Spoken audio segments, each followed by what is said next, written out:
Welcome to Section 31, episode number 292. I'm Dan Hammond. And I am Rogue Schindler.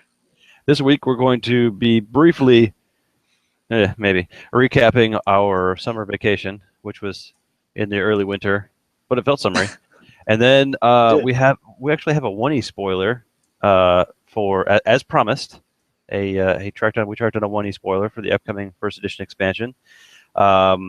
We're going to skip over the animated series, even though we promised up and down we would talk about it. I don't think anyone's going to notice. So we'll skip over that and talk about it next week. And anything else? Does that sound like a full show? That sounds good. All right. Well, we were on a boat, and the boat went south, and then the boat went north. But in the meantime, we played a lot of games, and I made a log of all the stuff that I drank and I ate and I played, and it was rather extensive, but I'm sure I missed some things. So while I'm waiting for that to start up, overall impressions and countdown until next year. Well, the countdown's already begun. Good. I mean, it's. I got an email yesterday morning with deals for, hey, book right now and blah blah blah blah blah. So that's not any question. That's certainly going to happen. And we came back with tales for all the people who missed that wanted to go, and they are already. We already have probably doubled our numbers, or at least increased by 50%. With those already saving up for next time. So I think that's a positive sign. I agreed with your assessment that boat was perfectly adequate for my admittedly minimal requirements. All I wanted was unlimited food and the window at my back, and the spray of the sea, and a boatload of games, literally.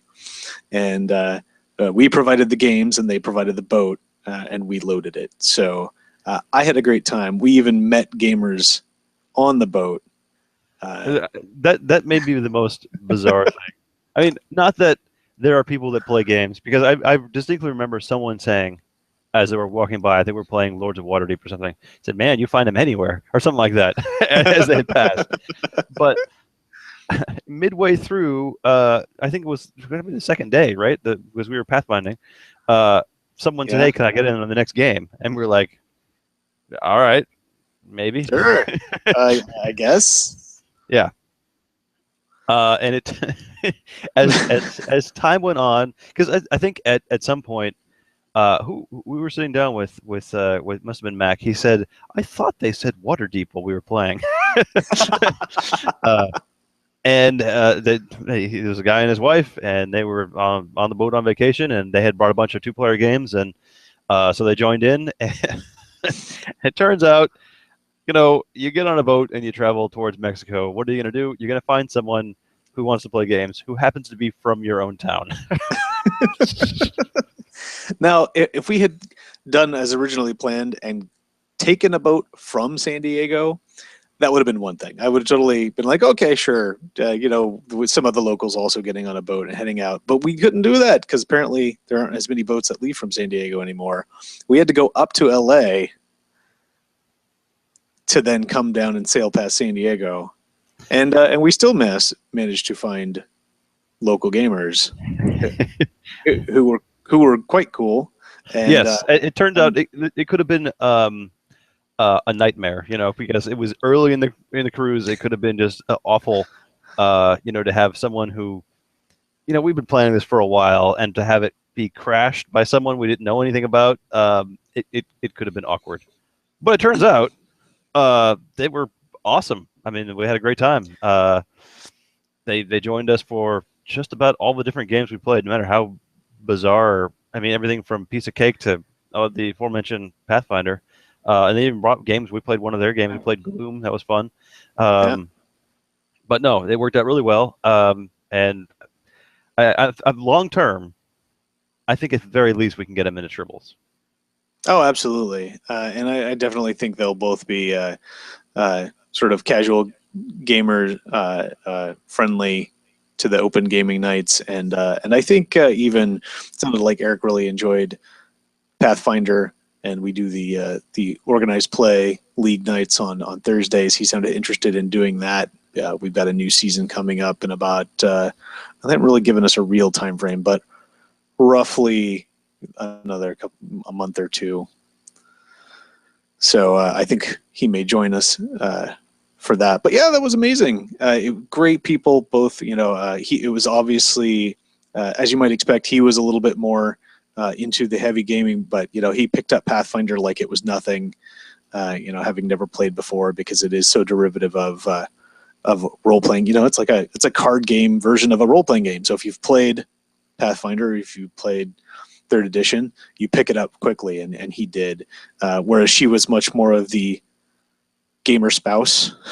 It's like, I play the fun group games. She tried, she played a game of Pathfinder with us, and she kept up, but she didn't seem to be as into it, which is fine, and there are guys that are like that too. It's like, yeah, I'd rather just play the fun board games, and that was great. We played some Ticket to Ride and some Pandemic and other cooperative games or more tabletop style games. And man, did we play all the games.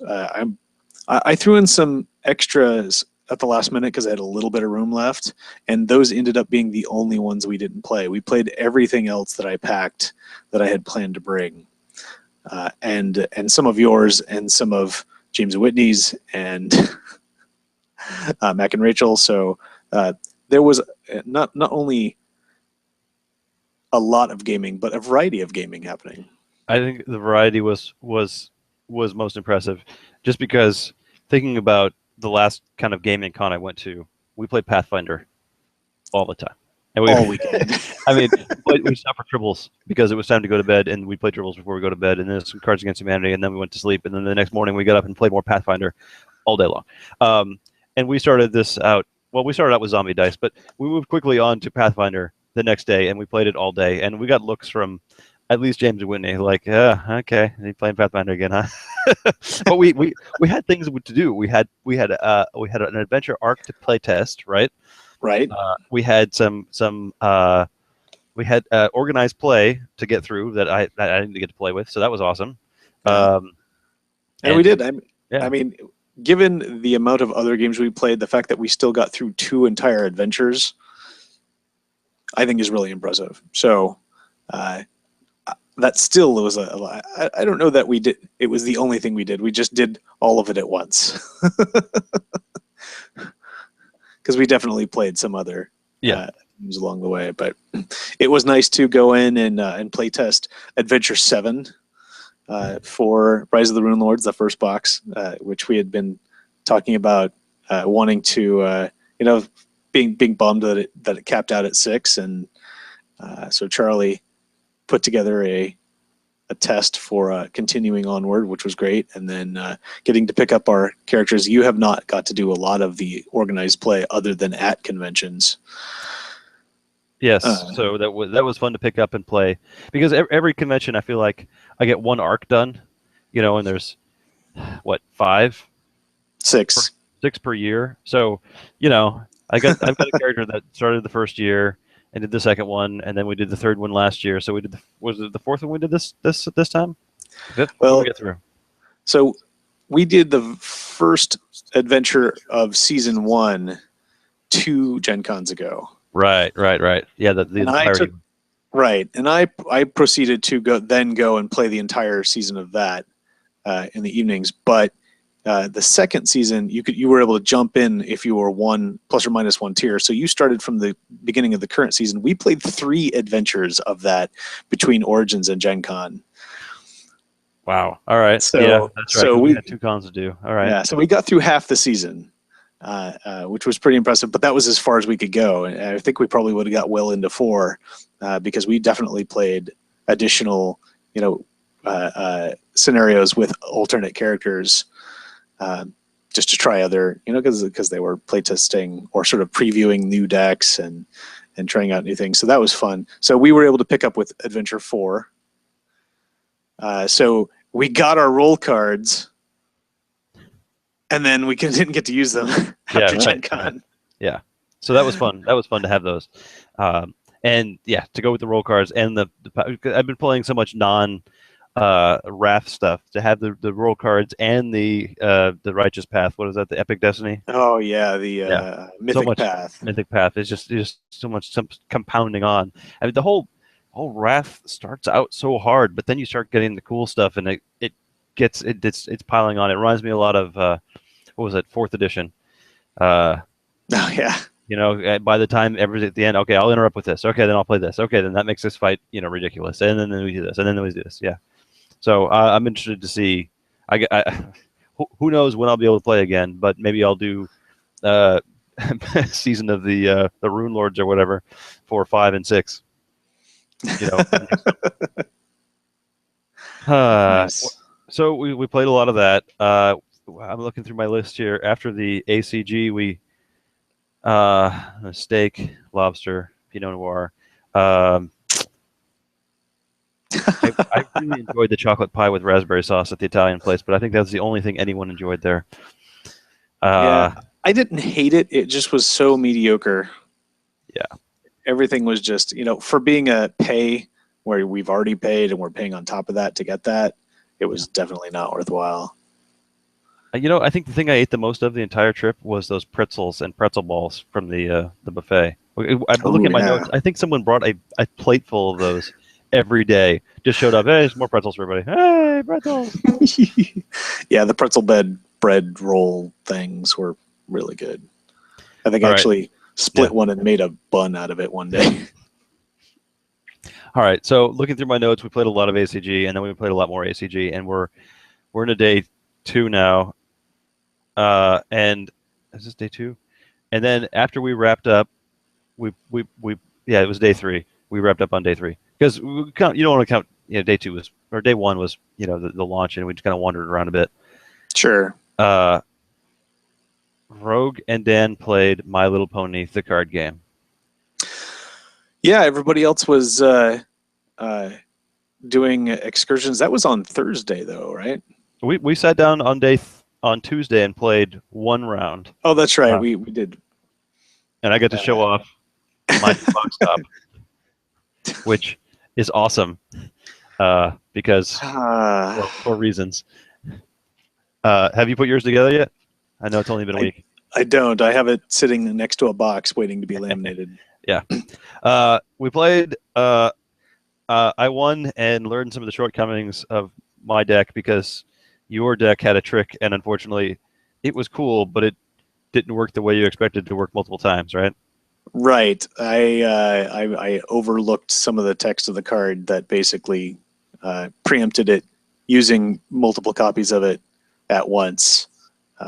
But still cool. I'm going to modify that so I just take advantage of having it on the one pony. But yeah, it's still, once again, with another game that I play and you are coming into, you have in my view, oversimplified it and somehow come in and made decks that just destroy all my good decks.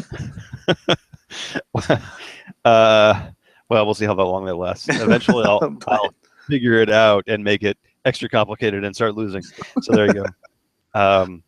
Yeah. We played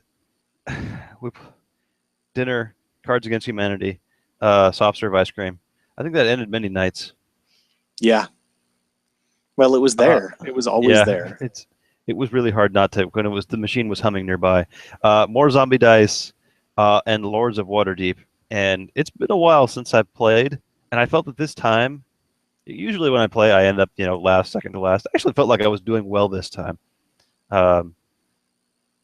And Mac fetched a big plate of bread products.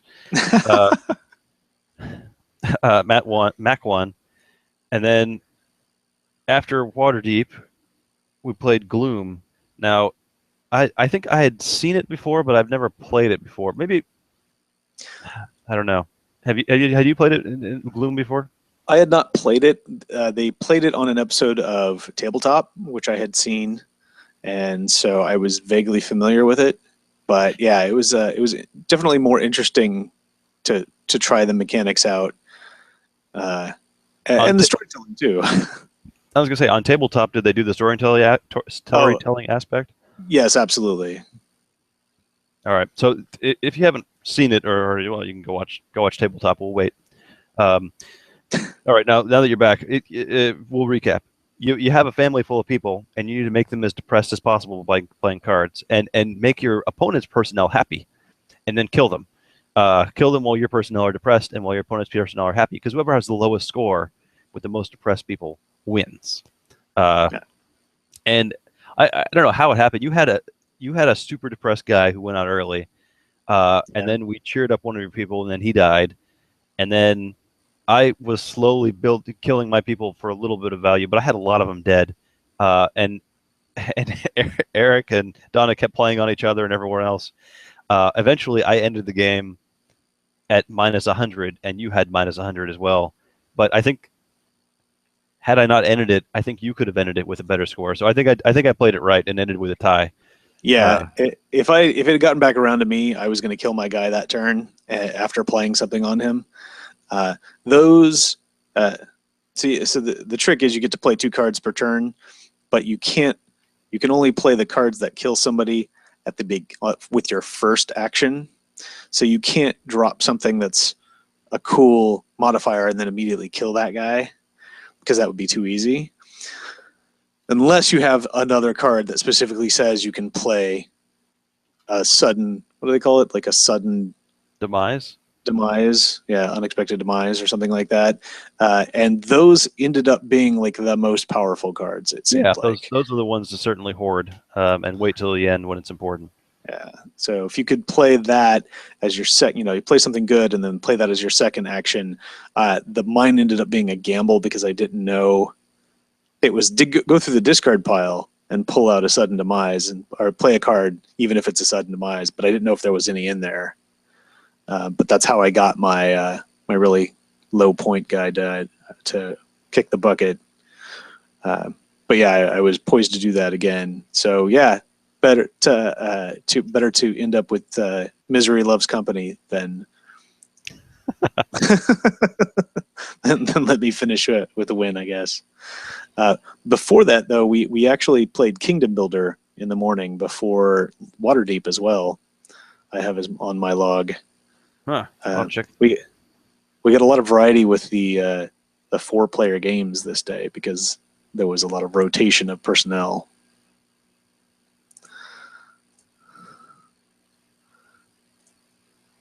Huh. Yeah, I don't have that on my list. Oh, my tablet's so slow. It's scrolling, and I didn't tell it to scroll. All right. What we played, Kingdom. You said Kingdom Builder? Kingdom Builder. All right, fair enough. Yeah. I'll have to make a note. The little hexes. Did I win that?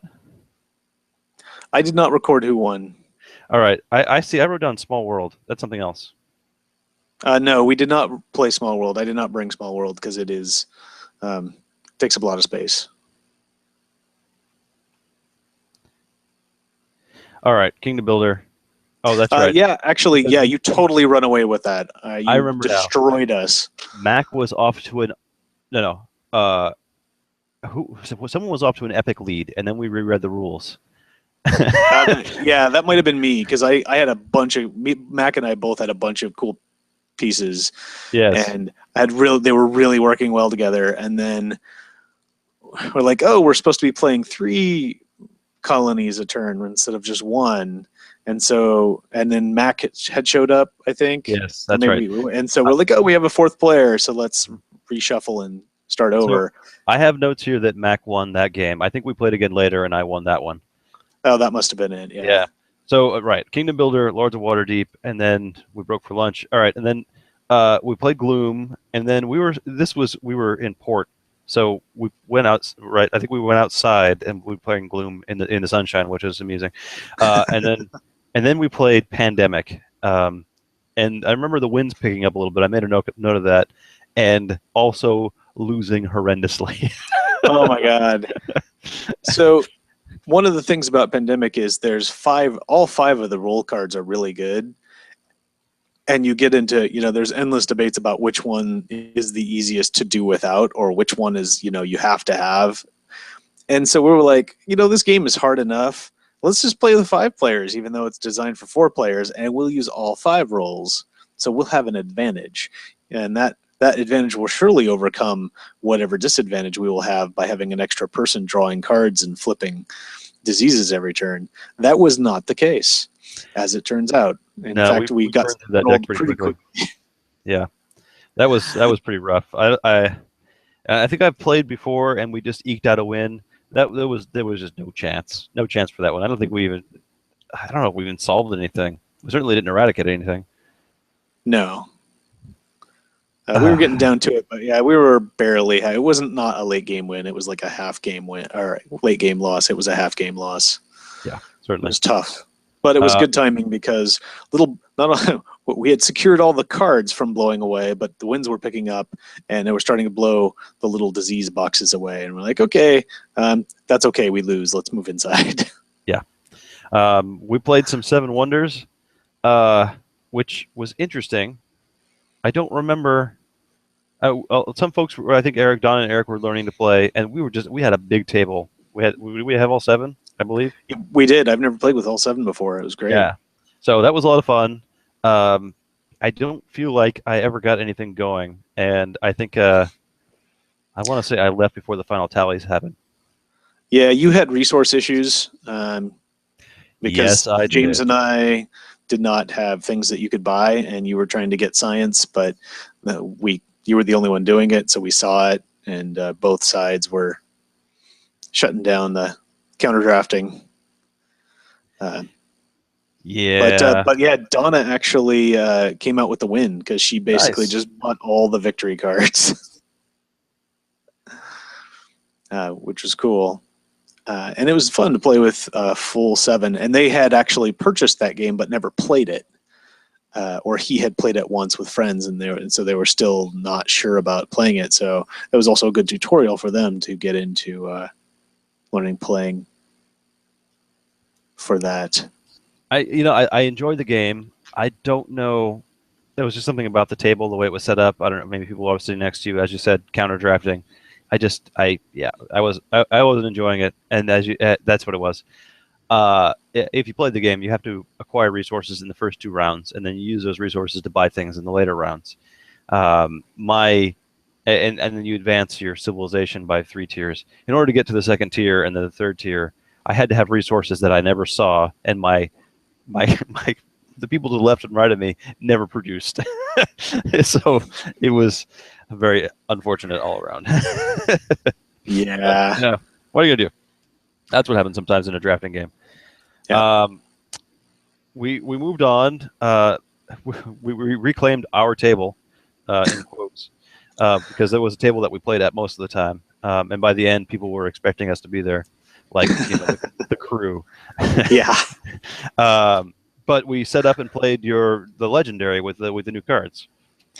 Yeah, we had 2 new sets that came out recently, 2 big sets for Secret Wars 1 and 2, and I had brought those along with all of the legendary sets, but we focused on playing. I set up the randomizer to only select from those 2 sets so we could try some of those out, and we had a fairly significant false start just through bad luck, having a scheme that required sidekicks to be in the villain deck, and every time you had to, you could only let so many sidekicks escape, and every time a scheme twist came up, they became more powerful, and we got like 3 scheme twists in the first 6 turns. So the sidekicks that are supposed to be easy to beat at the beginning so we can try to keep up were suddenly as big as all the other villains, and we just had no hope. But we died so quickly that we were able to reshuffle a little more thoroughly and try it again with the same decks, and actually did pretty well. Yeah, this is the first time I ever actually attacked the villain in any of the legendary we have ever played. Wow, really? Yeah, for some reason I just never. I like Dominion when we were playing it. You know, when Hmm. I'm looking at you behind you, there's a big pile of Dominion. Um, when we played it often, I felt like I was, had a reasonable chance of winning. And for some reason, Legendary things just never clicked. I could never. I never had a strategy of this. I'll purchase this now. Maybe I'll purchase this now. Maybe I'll do this. Probably because I'm unfamiliar with the cards, very unfamiliar. But the second time around, I kind of went with just one thing, and somehow I managed to buy a big attack, and all the other cards in my deck let me draw. So it was draw, draw, draw, draw, draw. Oh, look, the big attack, whack. That worked out really well. Yeah. And I think I got 30 points to your 15 and Max 15 or Eric's 15. So that went well. Yeah, I, you I, finally you discovered the glory of spider power, which is draw your whole deck and play it. yeah, I would play that again. We actually did a test run because I know Charlie's a big fan of the Spider-Man mechanic. That's where that started. Just for the base set, all of the Spider-Man cards cost 2 or less, and they all have like really small power, but they're all like reveal the top card of your deck. If it costs 2 or less, draw it. And over the expansions, each new Spider Hero has had different variations on that theme. And with these last 2 expansions, there are now 5 spider themed heroes. I would So, imagine that would make for a very quick game because not as everyone's just quick. drawing through. No? Yeah, not as quick as you might think, but still very. It was a very fast start because you're always starting with. You get if you get that bad draw, you get 4 and 2, so you can't fight anything. But you could buy 2 cards right away, and then you buy 2 more cards and you shuffle. Or if you get the right cards that come up, some of the spider cards have a thing called wall crawl, so you can put them on top of your deck when you buy them. So instead of having the crappy 2 hands before you start getting your good cards, you only have the 1 crappy hand, and then your second hand you suddenly got 1 or 2 purchased cards that'll help you build up a little more. So it was a lot of fun. Everybody's decks were enormous. We all had, usually you have like 8 to 10 cards that you purchased. I had about 16 or 18. You have to worry Uh, about buying through the hero pile? you do. If your deck runs out, then you lose. Or you don't win. It's a draw. If either the villain deck or the hero deck runs out, you have delayed his plans so they don't come to fruition, but you failed to defeat him. Okay, very good. Yeah, I think the reason that the deck that I played worked out is I had one big old Wolverine who had a good attack, so I could draw into it. I would be interested to see how you get your. I mean, you'd have to just play all your cards every turn and hope you get enough of them to get a high attack. That'd be interesting. Yeah. Yeah. All right. So where did you first find Red 7? Because that's what we played next. We have, as with most of the rando games that we come up with, Tanis to thank for Red 7. Because we were sitting around waiting for somebody Sunday night of Gen Con this year, and we knew somebody else was coming to join us. And so she whipped that out, and I think we were halfway through our first game of it when it came around to me, and I was on my phone. They're like, "Hey, stop fiddling with your phone. What are you doing? It's your turn." And I said, "I'm sorry. I'll be with you in a moment. I'm ordering this game." Because it was very simple in concept, but complex in play. The rules were very easy to pick up. I was surprised. It went over very well at the holidays. I actually left my copy at my in-laws' house because they're all right with playing games mostly as a social activity, but they really loved playing Red 7. And it was very simple, but still a lot of strategy about how many cards you're going to play versus not play. And Tanis actually is designed by a friend from Boston who I met playing Lord of the Rings cards back in the day. Chris Cieslik designed it, and Tanis, I think, was involved in playtesting and or editing. But yeah, she introduced that at Gen Con, and I picked up a copy right away because it takes like 5 minutes. And so if you're waiting for people, on a games night or just hanging out, it's a good quick game to play. Yeah, no, it was. We played 5 rounds in probably 20 minutes or 30 minutes or so. I lost all of them, and I still can't. My strategy was to play as few as cards as possible, and string out the game as long as possible because you win when you're still in it and no one else is. But I still haven't gotten that last step yet. So we will play more, and Yeah. I will undoubtedly lose more. I've definitely had moments where I've had the opportunity to only play one card, but I knew I couldn't hold out with that game, or I knew I couldn't hold out with the game somebody else was playing, and I was going to need to expand my tableau. So, if I had another copy of a card, whatever game I thought I could win, I'm going to play this even though it isn't relevant to this current game, because it's going to give me 2 copies of this card, or it's going to give me 2 of this color, or it's going to give me 3 different colors, so that if it changes to something else, I'll still have something that I can be in the game for. Because conventional wisdom, and I did the same thing. That's how I won my first couple of games, was don't play all your cards, or only play as few cards as possible. But that can, if you're, especially if you're only changing the game and not playing cards in front of you, that can really hurt you. Yeah. All right. Well, I'll keep that in mind. After that, we went out to eat, and I have a note that the 8 of us ordered 15 different desserts. That is true. And I don't think. Oh, well, no, I take that back. There was one thing that was one of the mint tiramisus I think did not get eaten. But everything else was consumed rather quickly. All right. It's funny that you mentioned that, because I see the next thing on my list the next day, the first thing is gym. That's funny. I have day 5, Thursday, skipped breakfast. that too. Very good. Played 3 games of the pony card game. Dan won the first, Rogue won the next 2. So you had said that that I had won a bunch of games. I think by the end of it we played 4 games and I won 2 and you won 2. No, because I think we played twice the night before, and then we played 3 games this day. Because I remember being at the end of the first game and losing and going, okay, well, we played 3 games of this and I haven't won yet. As you're like, hey, can we play a couple of games of this so I can get some pointers?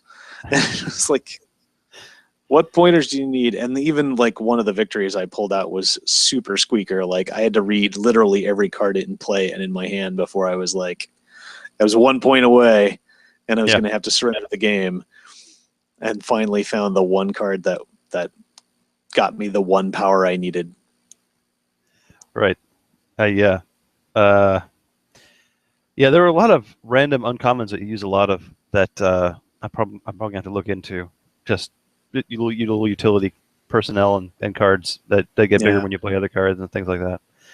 But anyway, we moved on from that, and then we played, and I wrote down Small World again, but it's Kingdom Builder. It is. So I took all the knowledge from the first game, and and I did rather well, and I won. Boy, in any game where you get more points by playing more things, getting all the tiles that let you play extra things. Because I want to say that whoever goes out probably has played the most and has a pretty good chance of winning. I don't know. It's probably not quite that simple, but that's a big advantage. It definitely depends on which win conditions come up when you randomly select the guys at the beginning. Like, upon retrospect, I remember Jesse saying like there were 3 that were like, these are the ones we recommend for your introductory game, and it probably would have been a good idea to start with those. But I mean, I think we all seem to pick it up.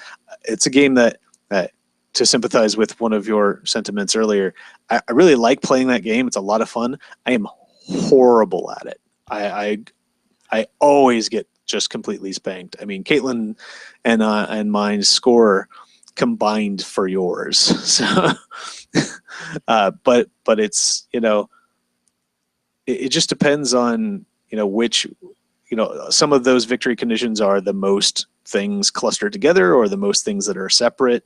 But some of them are, you have to have the most things in a row or the most things that are around certain areas. And, you can't always play those just by having the most things on the table. But then what do I know? I always lose. All right. I really wanted to get Yeah. some of those tiles. Like I said, when we played the first time, I had that killer combo of placement tiles. And then when we got halfway through a part of the way through and started over, I could just not draw the cards to be able to play on those to get it going again. So Yeah, I feel there's like a lot of luck involved. that Admiral really helped move the game along for the people who were, just making roads between places and just going anywhere Yeah. they wanted to, pretty much. Yeah, that was pretty good. Um, I have another note that it was getting windy again, so we moved inside and tried another game of Pandemic. This time inside. Apparently, inside was the answer, right? Oh, sure, you're not kicking up all the airborne disease. Right. And when we dealt out the rolls, you said, "Oh boy, this is the end," because no one got the medic, and the medic is pretty important. But somehow we pulled it off. I don't know. I know there was some shenanigan about putting in too many of the outbreak cards and then removing them and figuring out where they were supposed to go. But we still had a couple turns left, I think. Yeah. Well, so the level of difficulty is set by the number of pandemic cards or epidemic cards you put in. There are 6 total, which is super difficult. Your really starter game is like 4.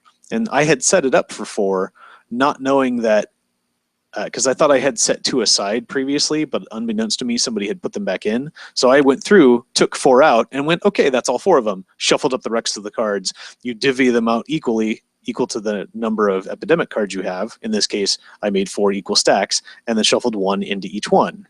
So they're supposed to be within every 25% of the deck. And we just, we hit 2 really close together, and we're like, okay, well, at least we know we're not going to hit one for a while. And then we hit a third one, and we're like, man.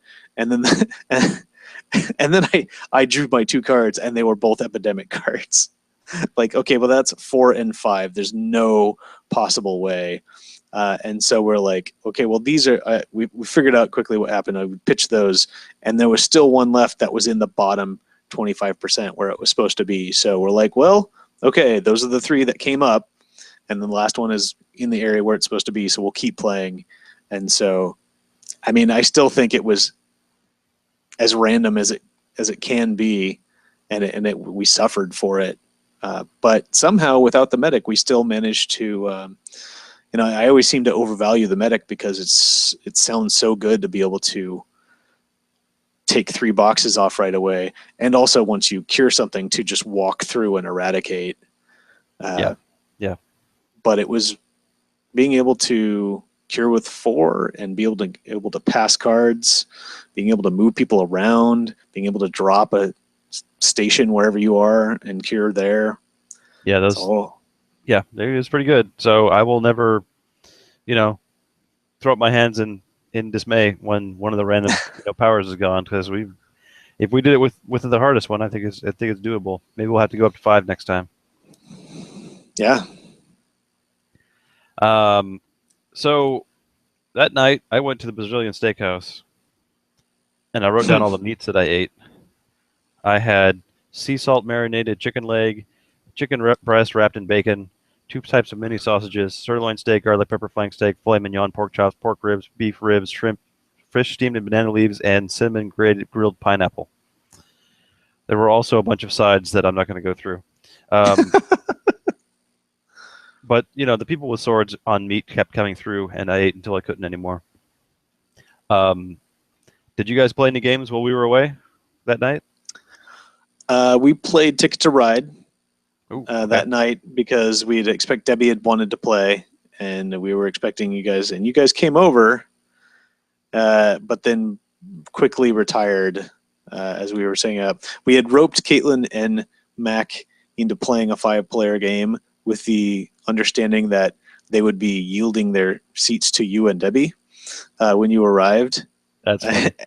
And then you guys apparently had meat comas already, and had to retire, and so they ended up playing it out.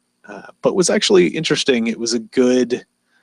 I had never played that board before. Apparently, it's Debbie's favorite. I really enjoyed it.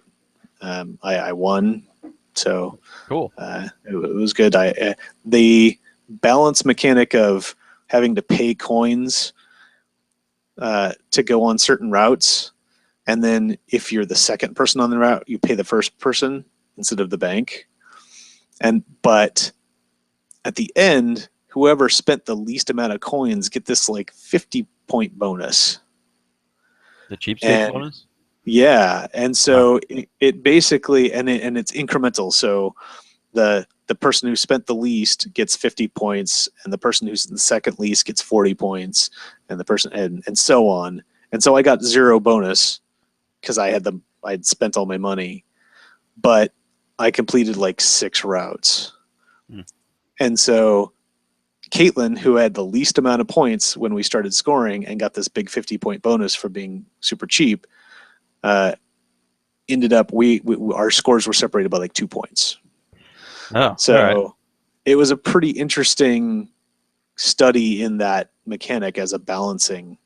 Be judicious with where you put your routes and don't spend too much money, and only try to fill out your ticket and hoard your money versus building everywhere and doing as many tickets as you want. And I just edged it out, but it was really interesting. Huh. But each Ticket to Ride has its own variation, as you discovered the next day. Yeah, we'll talk about that in a bit. Well, I was in the mood, but anyway. So the next day we played a round of Piece of Cake. So Piece of Cake is probably the most bizarre of all the games thematically. I mean, it's fairly straightforward and pretty simple, but just weird. So you get all these pie pieces, cake pieces, and you make 11 slice cakes, and they're all different types of cake, and they all have different dollops of whipped cream on the corners, and then there's different quantities of each type, and you go around the table, and the first person has to divvy up the cake into at most as many pieces as there are players. So if there's 4 players, the person divvying up has to divvy up the 11 pieces into 4 groups. You can't change the order. You have to kind of just make chunks. And then you go around the table starting with the person on the left, and they get to choose which chunk they want. So as the divvier upper, you have to make it as even as possible so that you maybe get what you want at the end. But you're going to pick last. And then, it goes around the table. So you'll get to pick first once, probably. And then you score based on whoever has the most of a certain cake type gets those points. And whoever, instead of saving those to see if you can get the most, you can just consume them right away, and you get points for the dollops.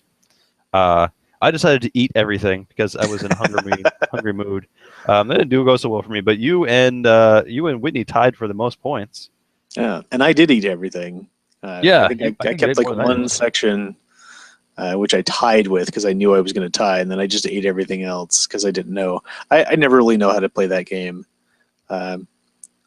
because it's so random and you don't know how it's going to work out. But yeah, going for the immediate points and knowing that all your pieces are going to count for something, because the dollops are usually like a half to a third of the amount of points that your slice might or might not credit you with if you get the most of that slice type.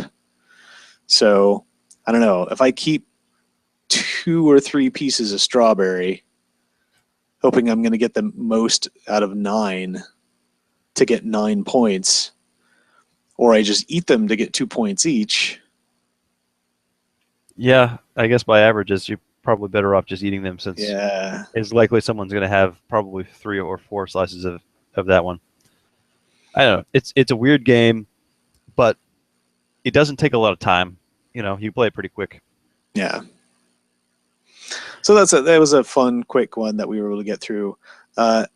Now, the next game is kind of random, and I'm going to defend it a little bit in that it was supposed to be a fun little game, and it was a playtest copy, so not all the icons were correctly matched or however they're supposed to be. But also there was some significant gaps in the tutorial provided by the game owners, which made for a bad experience, a particularly bad experience for you. It sounded like. I did not have a good time playing Dark Seas. It was pirates, and there were many rules that were given to us. Halfway through, it's like here, we're gonna attempt this mission. You got to play dilemmas on me. Just pick some. Just pick some and play some. All right, okay. On 10th, let's see what the first one is. Oh, that's a space. I'm gonna throw that one away. Sorry, you shouldn't have played this. All right, I'm gonna take this next one. Oh, that one's overcosted. I'm gonna throw that one away. Okay, you shouldn't have played that one. All right, here's this last one. Oh, this will stop one of my people. All right, look, I still have enough to solve the mission. Isn't Star Trek fun? Anyway, next time you should do this, but for right now. Oh, good gravy. That was the worst. Yeah. I think I wrote down that I went to get some lunch as scoring was done and didn't hear or care who won. That sounds about right. All right. So after lunch, we played Bravest Warriors, which I picked up at Gen Con 2 years ago. I still have not watched the show. You should watch the show, or at least watch the Best of Catbug clip show. All right. See, when you say something like Best of Catbug clip show, I can't take it seriously. Oh, no. Well, Okay. I really think you're supposed to take it seriously, but have the you dice game. Have you watched Rick and Morty? Just as an aside. No, I have not, but I've heard a lot about it. All right, tell you what, I will watch Bravest Warriors if you watch Rick and Morty, because I think we'll have a mutually bizarre experience. All right, I have heard bizarre things about it. I did only recently realize that one of the creators of Rick and Morty is the creator of Community, which is one of my favorite shows. Yeah. So that certainly gives me inclination. All right, in our copious free time. Yes. Yeah, we'll make that happen. All right. So it's this dice game, and you have to roll the dice, and you have to match what each little objective is. And then there are bad things that happen and make things harder, or there's cards that you play and make things good. And I believe I don't think we've ever won. All the games that we played at Gen Con, I don't feel like we ever actually did well in the game. But somehow we won like multiple times. I don't understand what happened.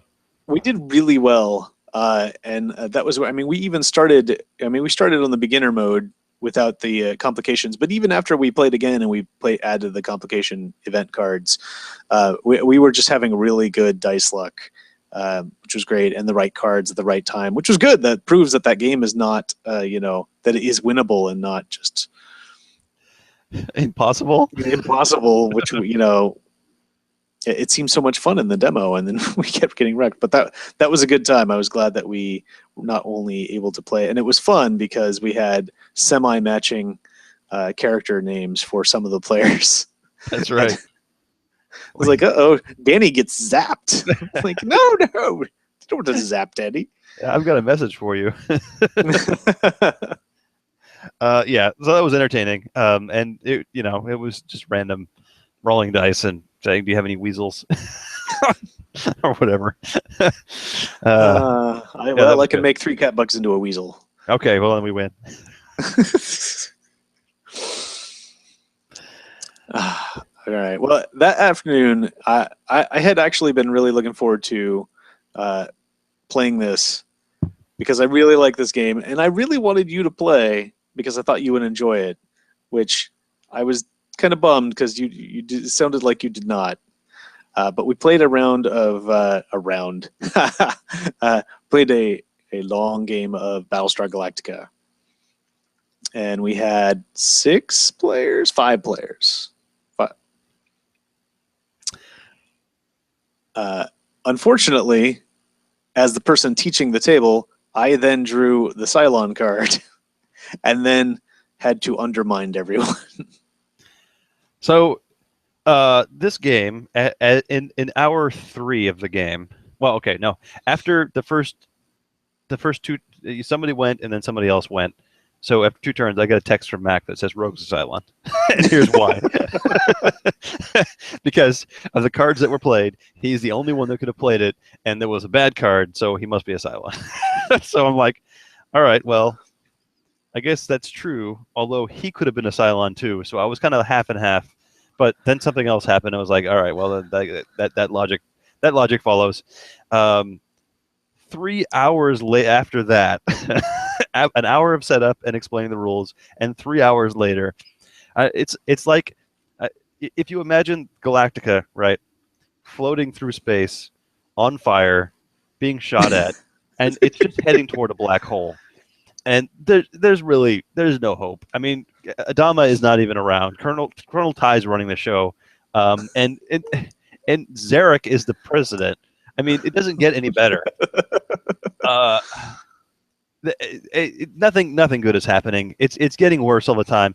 The Cylons who were hiding in the fleet didn't have to do anything. Everything was already deteriorating.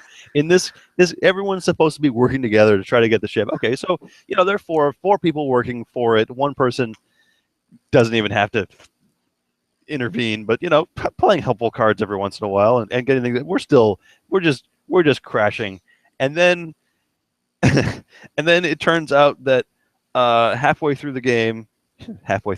at some point during the game, another player could potentially turn into a Cylon, and of course that was Mac, who was on the Cylon list already anyway, so it doesn't matter. At some point he could have saved one room from exploding, but he elected not to. I again, still heading toward the black hole. Don't think it would have changed much.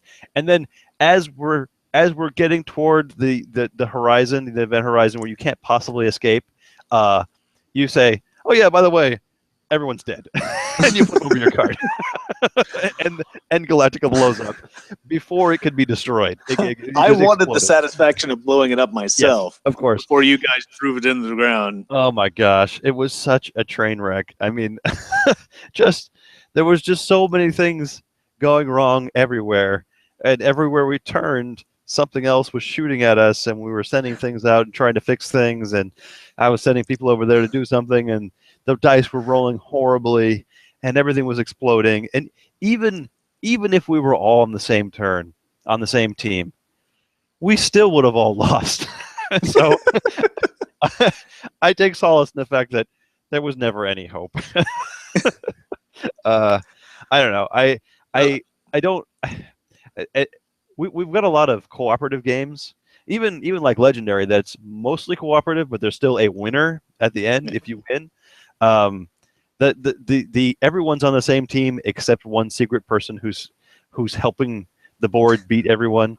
It's just not for me. I just don't. Yeah. I don't have time for that. It's interesting that you bring up it's hard enough without the Cylon, because I played a new game at Gen Con last year that I really enjoyed and was thoroughly prepared to buy until at the last minute I was describing it to somebody and I realized this game is Battlestar Galactica, and it's called Dead of Winter, and it's a zombie-themed survival game, and it's basically the same thing. Everybody has a different character who has a different special ability. In that game, you actually get to pick up multiple characters, but then you have to feed multiple characters. So it's got a little bit of the same, supply issues as Battlestar Galactica. And then you get to choose in advance when you're setting it up whether or not you want to play with a potential traitor. And it would be like playing with the Cylon, but not knowing whether or not somebody actually got the Cylon card. So even if you mix it in, you still don't know if somebody's actually a traitor. And it was really, it was hard enough as it was. And none of us turned out to be the traitor, and we barely squeaked through. And I was thinking, after I compared that, we could probably try a round of playing Battlestar Galactica without the Cylon just to see if we can freaking survive, because I've played it 4 times now, and the Cylons have always won. Yeah. I I mean, we should have won as the humans once, but we made a really shitty card shuffling decision. But even so, the Cylons have always won. yeah. I feel like the the character choice at the beginning, boy, that plays a big role on everything. I mean, I would almost shuffle those up and deal them out. Um, just, I mean, just because, especially as a beginner, I mean, I rolled dice to see who I was going to. There's no way to Sure. choose something without even having played through. I don't know. You want a diversity of skills, but yeah. It was interesting as Ty. I could have declared martial law and become the president and the admiral for the rest of the game, but I don't know how that would have helped. I don't know. I just don't know. I never loosed any of my nukes. I probably could have done that, but I was wondering if you were ever going to drop the nukes. You had my suspicion because of that. oh, no. There's only two, and we didn't even get halfway through the game. There was one time when there was a base star and a bunch of raiders around it, but by the time it came to my turn, there were so many other cards flipped over that all the raiders flew away, and it was like, well, now it's just a space star, and we're probably going to jump in a minute anyway. So it was never really an opportune time. Yeah, I'd probably play again, but man, that's a long day. That game is too long for one of our Friday nights. Yeah, it is the one night we played on a Friday. It was the only thing we played that night. All right. Well, that was, I guess, mercifully ended by my blowing up the ship, time wise, and so we played a few other things that evening. After that, we played a game of Ticket to Ride, the aforementioned. Oh wait, no, that was Debbie and James and Whitney played that at another table while we went back to playing Pathfinder. We were able to get in a session of that. That was when we played with Donna and Eric. She Yeah. tried it out, which was fun. We got to have a wizard join our party. And then afterwards, we played some more of, which I have. We definitely played sooner than this, but this is the first time I have it written down, where we played the card game version of Space Team. Yeah, I have a note that we did that directly after Battlestar, and we played at least twice. But I think we played it before that. I So played it all over the place. yeah, so if you're familiar with Space Team, the app, it's on. You get it on your phone, and everyone can see instructions, and you have to yell it across the room to someone else who has that dial or switch or something. Meanwhile, they're yelling at you to do something, and it's just kind of hectic. And everyone's got to do twist the Y knob or set the throttle to 5, and your panels are falling off, and you're trying to wipe the slime off thing. It's kind of hectic, and it's fun. So they made a card game that somehow accurately reflects the pandemonium that is the app. I was very impressed. Impressively so, yes, definitely. As somebody laughingly mentioned, is like I haven't heard of them going in that direction before, where they went from the phone app game to an actual tabletop card game. But it very, very well captures the chaos and hilarity, even of hitting the asteroid and everybody shake your phone. Wait, no, everybody get up and switch seats. Uh, oh no, Dan is floating away because we've lost gravity. Everybody grab him and bring him back in so he can play some more cards. It was quite amusing. I think the more we played, the one thing about the app is that the symbols are so diverse, and the names of things are so randomized that I never feel like I recognize anything. By the time we had played by the last day, we had nicknames for all the things. Show me the flappy paddle thing. Show me the drill. No, not that drill. The other drill. Yeah. And I know what a Y throttle is and what an X throttle is now. um, but especially the beginning, it's like, well, give me the yellow thing. No, not that one. The one with the line through it. No. Yeah, not that yellow thing. The other yellow thing. That was a lot of fun. It was a great time, and it was great. Getting up and changing seats, and as you said, everyone putting their hand on the shoulder of the person on the right, and everyone changed seats, and then we had it down when we were rotating. At some point, someone went the wrong way. It just threw off everything on purpose. Maybe.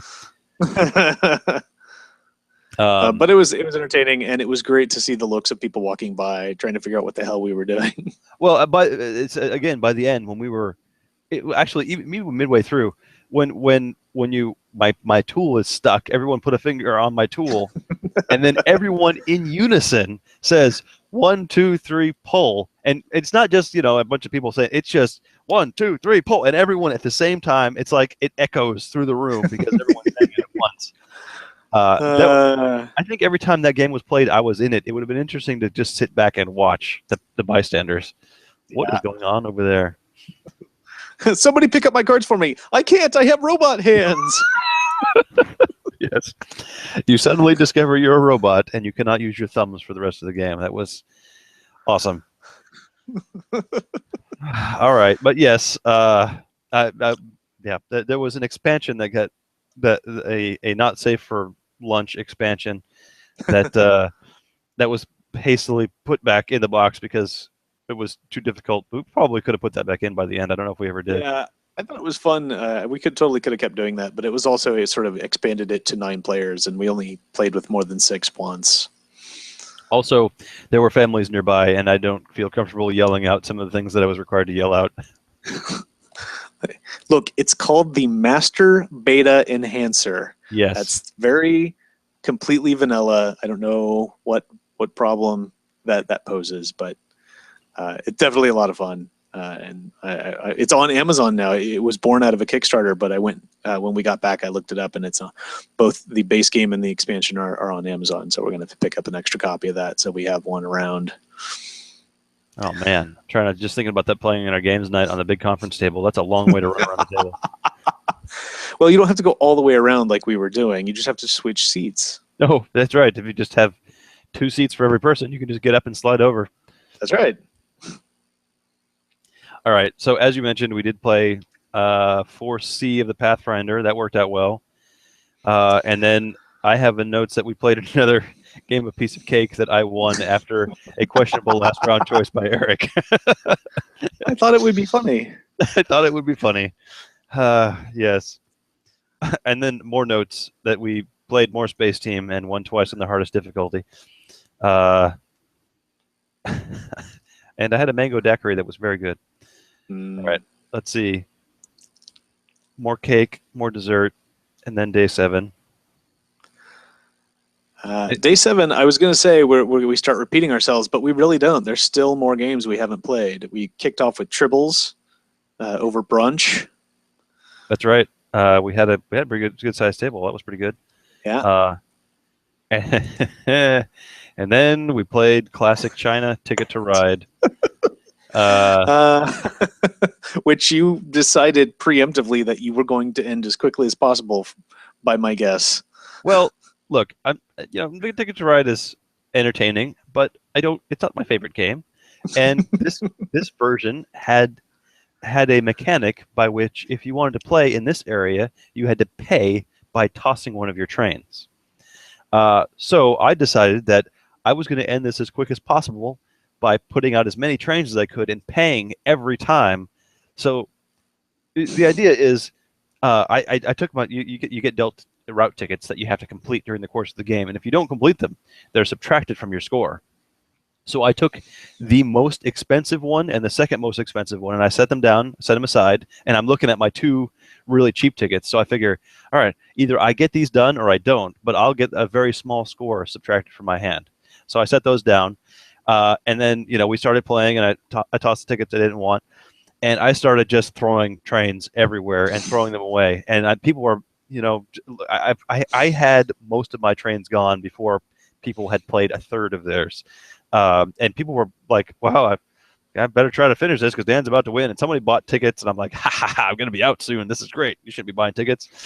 And then I had a chance to look at my route cards just to see if I was close to completing them, and I realized that I had kept I had kept the most expensive route cards and not the cheap route cards, and so I would be Oh, subtracting a very large number from my score. However, um, I did end the game quickly. uh, that was did, fun. did you like do the math at all to try to see like where you would have ended up if you had had the right tickets? I wouldn't have been second to last, but I wouldn't have been first. I would have been up, in the middle of the pack a little bit more than I Okay. was. Um, As it was, I barely got. I took one extra ticket that was pretty close, and I only like last turn squeaked it out with you dumping trains. uh, yeah, Uh, that was fun. it's like I okay, the clock is on. Yeah, I enjoyed playing it by my own rules. Uh, uh, after, uh, so after that, someone said, "Well, why don't we let Dan play what we're going to play? Pick what we're going to play next?" Because apparently I was having a day. We played the last Pathfinder organized play, so we finished campaign season 4. So that was great. Everyone leveled up their guys and marked off some more check boxes. That was fun. Uh, and then I have a note that says another game here. Did we play something before we went to Shadowrun? I don't think so. All right. I mean, we kind of ate around it, like while we were playing Pathfinder. Yeah, that's right. That was the night we just ate. We just ate at the buffet and. Oh wait, no, that was Friday. Because so Saturday we went to steak. That was our Yes. final big dinner. So yeah, I Yeah. think we played Crossfire before that. Yeah. So when Max says, "You guys want to play Crossfire?" I'm thinking, yeah, All the little BB games. little marbles that you reload into the gun and keep shooting. I guess so. I don't know. Man, you got a 3-player version? That sounds pretty cool. All right. But Uh, it was another kind of a build your deck building game. And the more you play, the higher level your character, quote unquote, character gets. So you get better yeah, and better. That was interesting. There were 3 of us, and then the person, kind of the other player, is the player that we have to protect. yeah. And The client. yeah, the client. Bad things keep happening, and we have to take care of them before the bad things kill us or kill the client. And it was interesting. I think I I, I want to say that the last round we kind of had it set up, and it was going to be close, and then we kind of figured it out. Figured out what we had to do, and then it was okay. Well, we're going to win now. Let's see how well we can win. Yeah. um, It's but like, all right, you take damage from him, and you take damage from him, and you take damage from him, and the client survives. yes, exactly. And it was, once again, kind of like Legendary. The first couple times I'm playing, there are a lot of cards that I had to read 7 times, and I still don't quite know. But it was a lot of color matching, and I felt like that was something I could do. Yeah. And I guess play a few more times, and I get a sticker on the card. That's right. We won. So you got 4 karma, which is not enough to buy anything. But if you win another game, then you'll get 4 more karma. And stickers start at 5. But in my personal opinion, it's better to wait until you get 10 because the 10 stickers are really where it starts getting interesting. Both stickers Mac and I have were 10 cost stickers, and they really that's how you advance your character. There's a way less of a customizing character advancement than say Pathfinder, but it's still there. It's you don't get to keep cards between games, and you don't get to level up into stories, but you play the game over and over, and then you get to play it at a higher level once you have more stickers.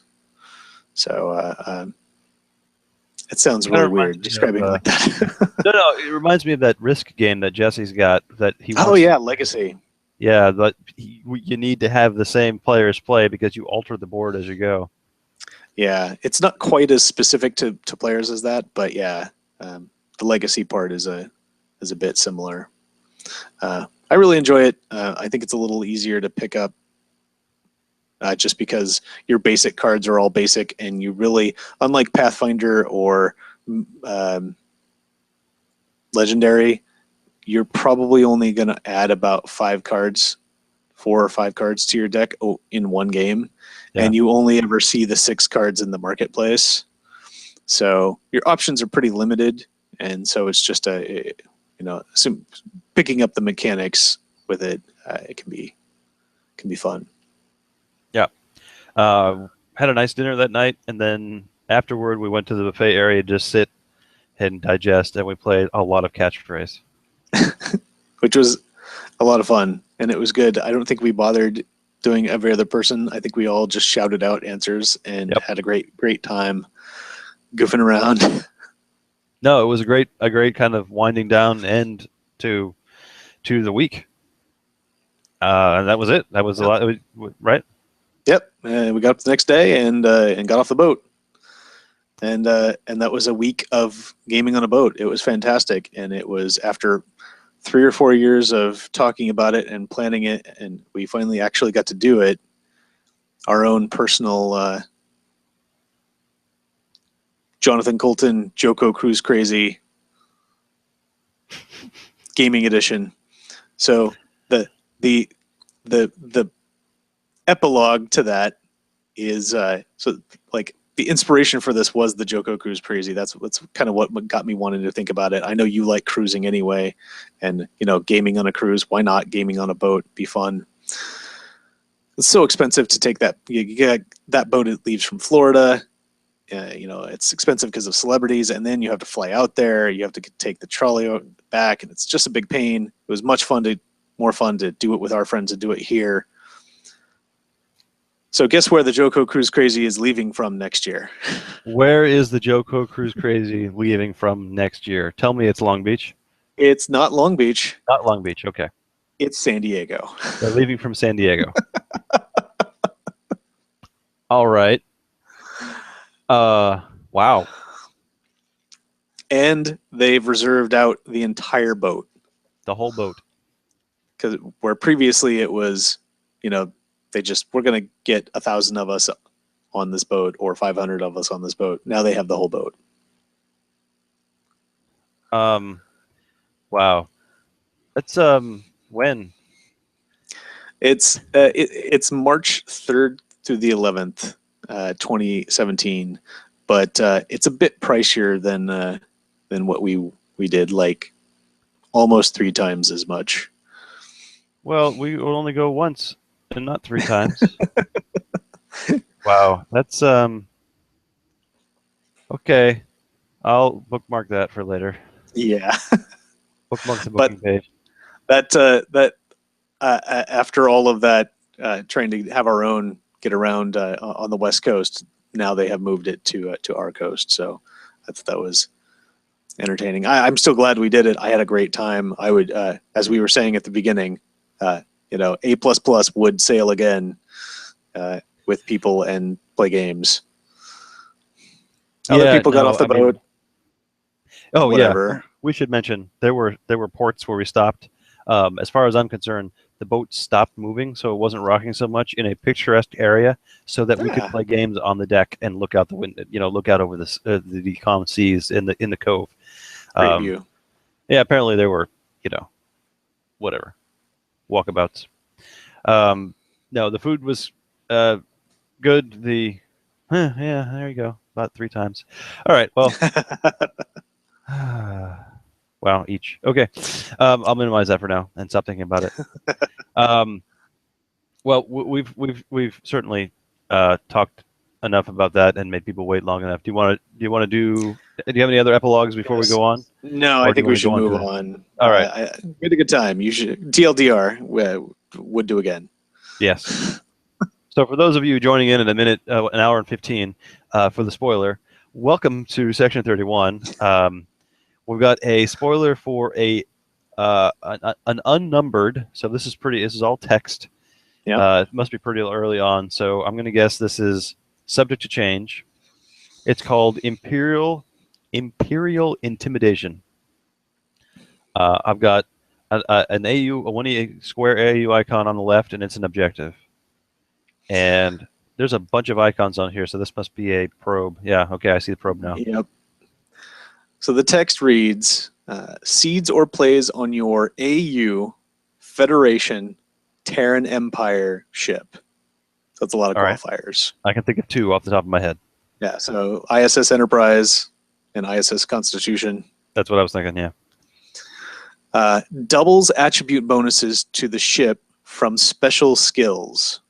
So special skill is like skill dot ISS Enterprise is weapons +2 All right, yeah, while yeah. aboard, right? Like Chekhov and Sulu and Scotty. Yep. End of each turn, if staff ship orbiting an unsolved non-homeworld planet mission, you may probe. And the probes are, so the first one is if you get a Terran Empire icon or an equipment icon. Which they are downloading all over the place, so there you go. All over the place. Intimidation, draw 1 card, or draw a card. Interrupt or objective icons. Exploitation, play a non-Federation personnel. Huh. And then the last one is non-align icon or doorway icon. Rebellion, discard a card from hand. All right. Well, wow. So I could see this going just in a straight up Terran Empire deck now. I mean, intimidation. Yeah, absolutely. Draw card. I don't see a lot of interrupts or objectives in the deck, but this is the set. This is the theme of the block is objectives. So play a non-Federation personnel. That's rough because if you're going to be playing non-Federation, the easiest would be non-align, but right, non-align is going to make you discard a card from hand. So that's yeah.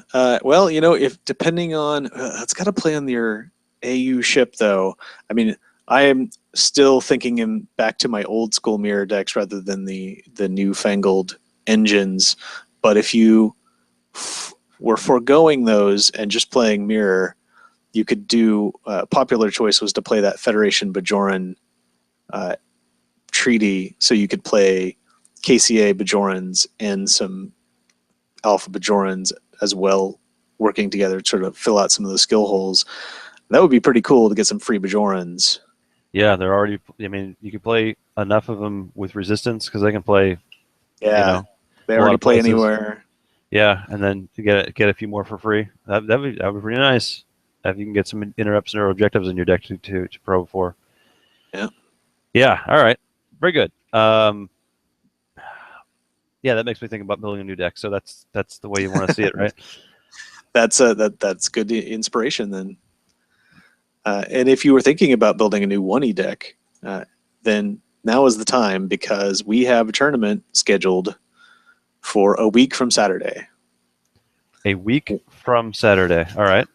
February 13th at the brand new shiny time of noon o'clock. Noon. Oh, that's right, because we have schedule changes. All right, so because we can now. Because we can, a week from Saturday at noon at the normal Arby's location. At the normal Arby's location. So if you're going to be in San Diego, you want to come out and play some 1E with us, come join. It'll be a lot of fun. We got some prizes ready to go, and or ordered. Hopefully, ready. We'll get some, and then we can play some 1E. All right, sounds good. Well, I have been on a boat, as you said, the previous week to this. Last week, I was traveling for work. This week has started off, kind of nightmarish today. So we'll see how the rest of the week goes. I know there's a lot of call for where kits are. I believe, if I'm not mistaken, more product is coming my way this week. Should be here this week. And is this weekend is there some kind of sports ball game going on this weekend? As I understand it, yes, there is a sports ball game, something involving Colorado versus Charleston, Charlotte, Charlesville. Okay. One of the north-south states. All right, I'm sure it's some animal versus another animal. During that time, but there will be a bunch of commercials. That's what I also I'm given to understand, some very entertaining commercials. During that time, while we were not watching commercials or the spheroid hurling down the field, we will be preparing cards and what? Fight fiercely. Yes, we will be preparing playing more cards, and I'll be putting more kits up. So that's what I'll be working on this weekend. And I've got work to do for the next 1E set, and I'll be getting back in the swing of things. So I will see you folks on the boards, and I think that's all we've got for this week. Yeah. It is, and that's more than enough. We've turned this into a multi-gaming podcast, but there's some Star Trek in there for you as well. In the meantime, I am Sir Rogue. And I'm Sir Dan. And I will remind you all to expand your gaming in the universe. And what are you going to do? You're going to enjoy Jewel.